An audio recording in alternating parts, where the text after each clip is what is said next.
Cock balls.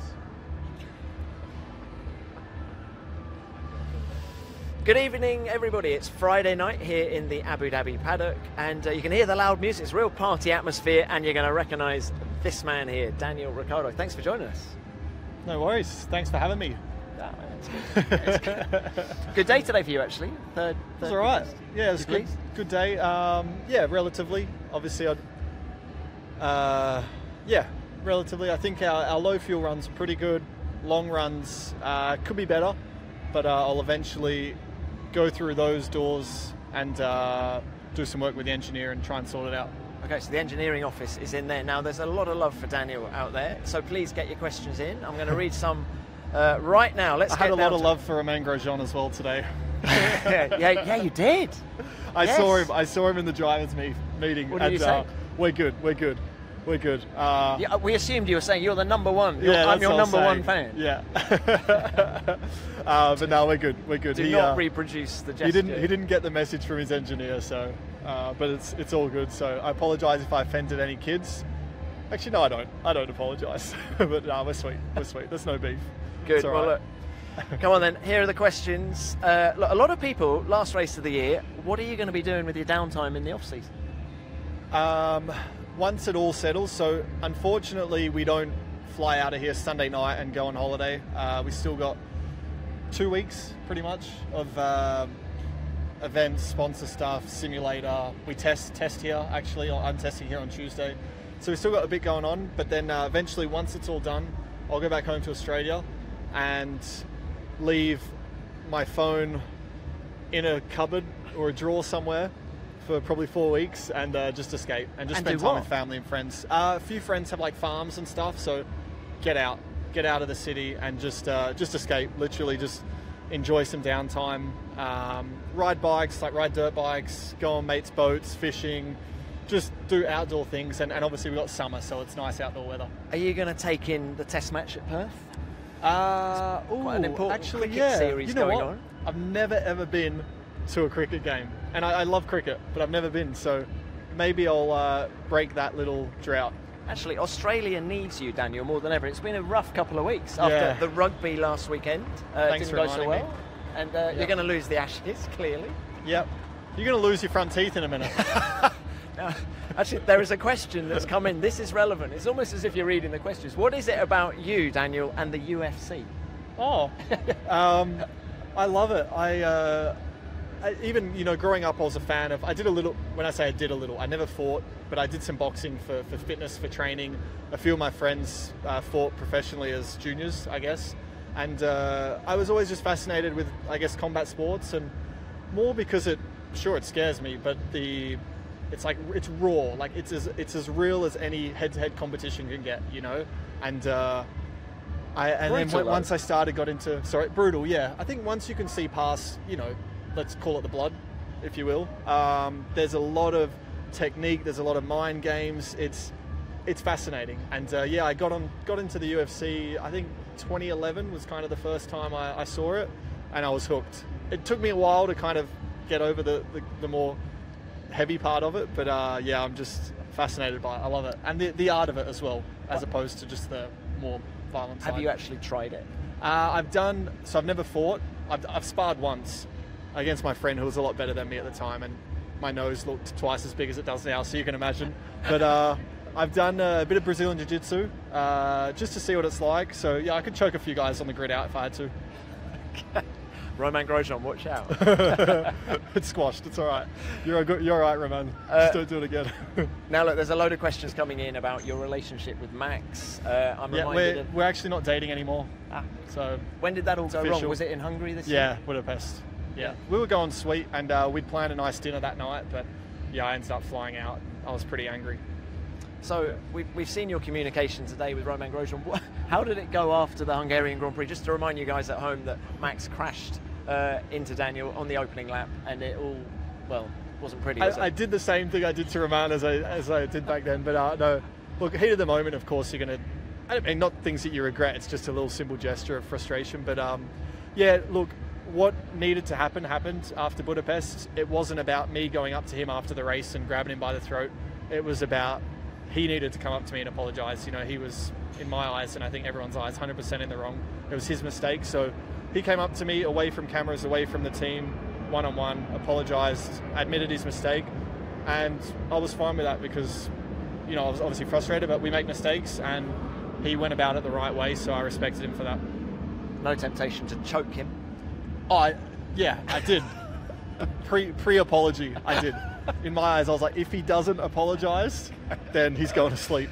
Oh, guys, there is so many questions coming in for Daniel, but how about this one? When are you going to re-sign for Red Bull? I won't do anything till next year. Look, for simple reasons, I got the time. I mean, there's no pressure to sign anything a year in advance, firstly. And it's not disrespectful. You know, I think everyone's entitled to have some time. And also, I want to see how the season goes, how it starts off at least. You know, see where Red Bull's at, see where other teams are at. And maybe I won't have any other offers from other teams, maybe I will. But it's worth me sitting back and seeing how it all goes. So yeah, I mean, I'll chat to Red Bull, I think, after the season and get an idea of where they're at, where I'm at. But for sure, the relationship's good, and it's not, you know, I wouldn't be leaving because I had a falling out with them or anything. You know, we've got on well I've been with them nearly 10 years from the junior program, so it's been cool. But yeah, I'm just going to take my time. Open to offers? What was that, sorry? Open to offers? Yeah, sure. I mean, we'll see. Ultimately, I want to be in the best car, so that's my number one box to tick, and that's what I'll try and affirm. Okay. Affirm? Is that a word? Yeah, it is. Sounds good. It's a great word. What has been the high point of your season? Fortunately, there's been a few. Never enough, but there's been a few. Baku, the win, clearly can't take that away. For sure, I'll say that because I won, and it's the only win I've had this year, but the race was hectic. We were behind probably the 4th safety car of the race. I was in maybe 7th or 8th at the time, and I came on the radio and I just said, this is so much fun. So proof that I was already having fun before I won. So that was a good race. And 9 podiums this year. 10 would be better. 10 would be better, but it's already a career best, isn't it? Yep. It is, but yeah, I still want more. I want my career best to form into a world title. So, but it's been all right. I can't complain. I think it's been good. It's been great at times, but I would like it to be great all the time. So I'm going to keep working. Okay. Another one's just come in. Are you and Max competitive outside of the track? Yeah, a little bit. I mean, not crazy. I think when I was younger, I was competitive at everything. You know, so I think when I was like 20, I would have any Red Bull activity would have done. I would have wanted to do anything I could to win. I mean, we did some ice hockey and a few things earlier in the year. Yeah, I was still pretty competitive, but I'll still sleep at night if I lose something extracurricular.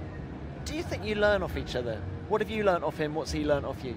Yeah, I think you do. Even without knowing it, you know, if you've got a good teammate, you both push each other, you know. So, you know, there'll never be every corner on the track where one guy's better. There'll always be one corner at least where the other guy's doing something better, even if he's braking 2 meters later. So you can learn from that and say, okay, how is he able to brake 2 meters later? So, yeah, you're constantly pushing each other. And yeah, I mean, I feel like the high-speed corners was always something I really thrived off. And, you know, previous teammates, I felt like no one could quite match me. And Max is probably the first guy that's matched me there. So now I'm trying to go quicker. And so little things like that where we're pushing the boundaries. It's cool. Do you think he's learned a few how to deal with the media and your sort of personality? If he'd had a very introverted teammate, it might have been a different story for him? I'll take it and say yes. I'm just a shining beacon of example for everyone. Okay, another one here. Tell us a story about Christian Horner. Actually asked him a question about 15 minutes ago. We were able to ask him one question, and I said, "How old were you when you had your first French kiss?" And he was 13. So there you go. That's one thing about Christian Horner. Okay, thanks for that. Oh, and it's only fair to ask you that. I was 12. Yep. So you're being competitive it was again. April the 12th, 2001. I remember it. Behind the tennis courts at school. What a stud. What does it feel like crashing a Formula One car? Pretty good. Actually, if you walk away from it, it's kind of nice. No, it's not. What's the biggest crash you've had? I'm trying to think. Fortunately, I mean, I'm not going to touch wood because I'm just stating facts. Up until now, there hasn't been many big ones in F1. I've rolled a World Series by Renault car. So 2010, I rolled my first ever car. Walked away all sweet. So yeah, I've been pretty clean up until now. Hopefully that continues. Have you had any accidents? Any accidents in anything else, on motorbikes or yeah, mountain bikes. Fractured my wrist beginning of 2010, and I missed testing for that year. So I still got pole for the first race of the year. So testing, schmesting. Are you an adrenaline The viewers, junkie? if they don't know me, they must think I'm so bloody arrogant. Yeah. But I'm just an idiot. I'm not arrogant. Are you? I love adrenaline. Yeah, I do. Go on. So 100%. what other stuff do you do? So I love bikes. So mountain biking, and it's not just I enjoy doing jumps, stuff like that. Motocross, so dirt bikes, riding through the dunes, having fun. Skydiving. Nah, I've done it once, and it was pretty amazing. So All of this is in your contract, is it? might do it again one day. Do you surf? Being an Aussie? I surfed for the first time last year, and it was one of the best mornings of my life. I loved it. Where did you do that? Byron Bay, yeah, east coast of Oz. It was awesome. And it took me that long because I was scared of sharks, basically. Daniel, oh really? Yeah. I suppose living on the west Australia, yeah. It's real. It's no joke. It's real. Yeah, it is, but you're an irregular Aussie, aren't you? You haven't been to a cricket match. Yeah. You didn't surf until last year. I know, but I feel a lot of things I do are still Aussie. Yeah. You like the ocean, though? I do like the ocean. I like Aussie things. I love the weather. I just like the Aussie rules? laid-back Aussie rules lifestyle. football? Love Aussie rules. Yep. I like a good meat pie, cold beer. Pretty Australian, come on. I think he is your archetypal Aussie after that last response. Well, look, have a great race this weekend. Can you win it? Anything's possible. It's a pretty boring answer, but... that means yes. All right, stating facts, we need to find a few more tenths on Sunday, unless we get, a bit of luck going our way on raw pace. We need to find 3 more tenths to be in with a serious shot. Well, can you find those tenths? Yeah. Okay, you heard it here first. The Daniel others can't Ricciardo can find win anymore. the Abu Dhabi Grand Prix this weekend. Hey, Daniel, thank you so much for your time. Great to have him with us live from the Abu Dhabi paddock. Thank you. No worries.